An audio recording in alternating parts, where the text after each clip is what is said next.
da ministra Carmen Lúcia, para a gente já caminhar para o final da pergunta aqui.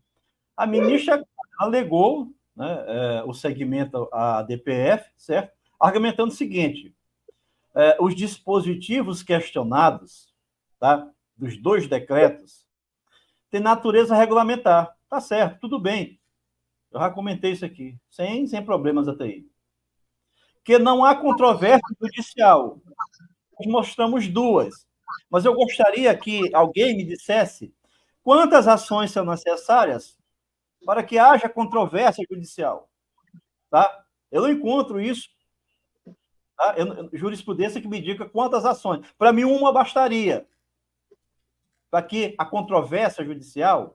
Isso aí, gente, é requisito, tá? É requisito de admissibilidade dessas ações aqui que questionam diretamente constitucionalidade de lei, decreto-lei, ato administrativo, portaria que lesione Constituição Federal, estadual, tá bom?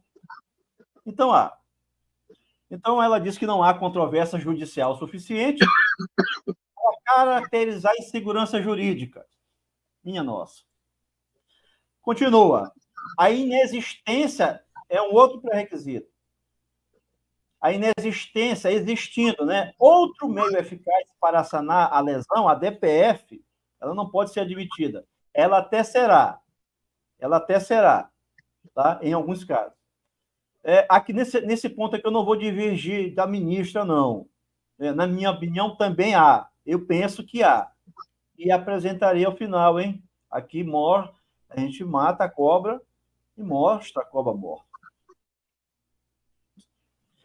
E aí, o que aconteceu? Foi determinada a publicação e o arquivamento do processo. Simples assim. Agora, olha só. A mesma ministra, eu não sei se está dando para olhar isso, os colegas queiram comentar, a mesma ministra, tá?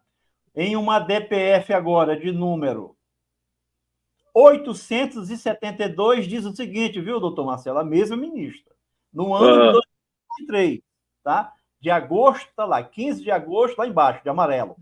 15 de agosto de 2023. O ato de qualquer dos poderes públicos que restrinja o objetivo de publicidade, eu vou repetir, se o ato público, administrativo, para ser bem mais específico, porque ato da administração é genérico. Eu estou me referindo aqui a ato administrativo. Inclusive, essa discussão foi que eu tive com um advogado lá de Brasília agora. Ele deve ser motivado. E motivação é um dos elementos insanáveis. Aqui é voto da ministra, hein? Voto da ministra. De forma concreta, objetiva, específica e formal. Olha só. E formal.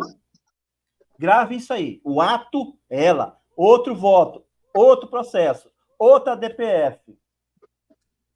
Contradizendo praticamente o que ela havia dito na DPF de vocês.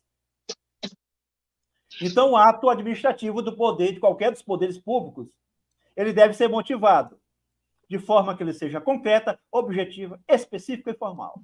Formal, eu vou mostrar para vocês qual é o buraco da agulha. Sendo nulos, não sou eu que estou dizendo, viu? Não sou eu que estou dizendo, estou só lendo aqui. Atos públicos que imponham genericamente e sem fundamentação, viu, dona Fábio? Sem fundamentação. Sem fundamentação, não é o caso. A fundamentação de vocês é contra a lei. Os colegas já mostraram, os advogados das associações já mostraram, os colegas que contribuem aqui já mostraram, mas nós vamos mostrar mais uma vez. E essa argumentação, Marcelo, eu ainda não tinha me dado, porque é muita coisa, o trabalho de ir lá no Estatuto dos Militares e ver lá escrito, positivado, a questão formal que ela se refere aqui. Sendo nulos atos públicos que imponham genericamente, sem fundamentação válida. Restrição a quê? A direito fundamental à informação. ou seja, publicidade. Porque até então, doutor, eu questionava aqui, inclusive com alguns colegas aqui, e foi a discussão que eu tive, olha, doutor, mas o elemento publicidade, o elemento forma, quando a gente fala desse elemento forma, a gente está falando especificamente como é que o ato administrativo ele entra para o mundo jurídico para cumprir a sua finalidade, é através da publicidade. A mais conhecida em diário oficial. Eu disse para o doutor lá, e tenho repetido isso. Mas esse ato ele é convalidado, é possível convalidar, ele não é de vício insanável. Aí o doutor lá abriu aspa, doutor, vírgula. Nesse caso aqui, ele é de vício insanável. Eu digo, não, doutor, não é. Aí ele falou, você já olhou lá o estatuto? Inclusive, ela faz alusão aqui. A Lei 6.000, nós vamos chegar lá. É o Estatuto dos Militares, nós vamos chegar lá. Você já olhou o artigo 95? Falei, não olhei, não. Vou olhar. Vamos chegar lá agora. Aqui, justamente aqui. Bem aqui. Tá bem aqui. Tá bem aqui, cara. Eu ainda não tinha lido, peço desculpa a vocês. Tá bom? Peço desculpa àqueles a quem eu refutei com esse meu argumento, porque é um argumento válido, essa questão da convalidação da forma do ato administrativo, a não ser que ele lesione ou ele seja contra leges, como é o caso de vocês, e eu ainda não tinha visto isso aqui. Olha só, Marcelo, olha só. Estou te ouvindo, estou ouvindo. Lei 6.880, tá bom, gente? Vocês que estão aqui, prestem atenção nisso aqui. Isso é importantíssimo, tá bom? Lei 6.880, é o Estatuto dos Militares. Artigo 95.